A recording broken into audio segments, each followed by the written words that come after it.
గొడవలు వస్తుంది. ఇది ఇదివరకు అయితే గనక పోలీసుల దగ్గర లేదా పెద్ద మనిషి దగ్గర కూర్చుని చర్చించుకునేవాళ్ళు. అట్లాంటి సెటిల్మెంట్లు చాలా జరిగాయి. ఇప్పుడు అవి జరగట్లా.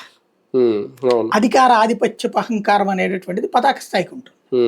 పల్నాడు ఫ్యాక్షనిజం, రాయలసీమ ఫ్యాక్షనిజం అనే దానికి ఇంకా ముగింపు ఉండదు, కంటిన్యూ అవుతానే ఉంటాయి ఎవరు అధికారంలోకి వచ్చినా అనేది కూడా ఇలాంటి జరుగుతున్న హత్యల ద్వారా ఒక సంకేతం. అసలు దానికి దీనికి ఏం సంబంధం లేదండి. ఫ్యాక్షనిజం ఉండే దాంట్లో ఒక నియోజకవర్గంలోనో ఒక ఊర్లోనో ఇద్దరి మధ్యన శత్రు. అవును, కరెక్టే. ఆ ఇద్దరిలో ఆధిపత్య పోరు కోసం జరుగుతాయి. ఈ అట్లాంటివి కాదు. అంటే మళ్ళీ పెరగట్లా. అంటే హత్య జరిగిన తీరు చూస్తే మాస్క్ వేసుకుని వచ్చి ముసుగేసుకొని కత్తులతో పొడి చేయడం అనేది మామూలు చేసే పని కాదు కదా. అది ఫ్యాక్షనిస్టులే చేయగలుగుతారు. క్రైమ్ గా చూడాలి. ఫ్యాక్షనిస్టులు అట్ట ఉండదు. చంపి తర్వాత వెళ్ళి స్టేషన్ లో లొంగిపోతుంటారు. ఆ వ్యవస్థ వేరు.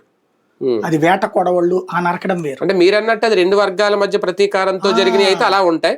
కానీ ఇది వ్యాపారంలో క్రైమ్ అంటున్నా నేను. దీన్ని క్రైమ్ లెక్కనే.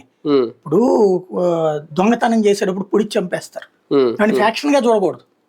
ఆ దొంగతనం కోసం క్రైమ్. ఇది ఈ తరహా క్రైమ్. ఇది ఈ టైప్ లోనే చూడాలి కానీ దాంతో ముడిపెట్టకూడదు.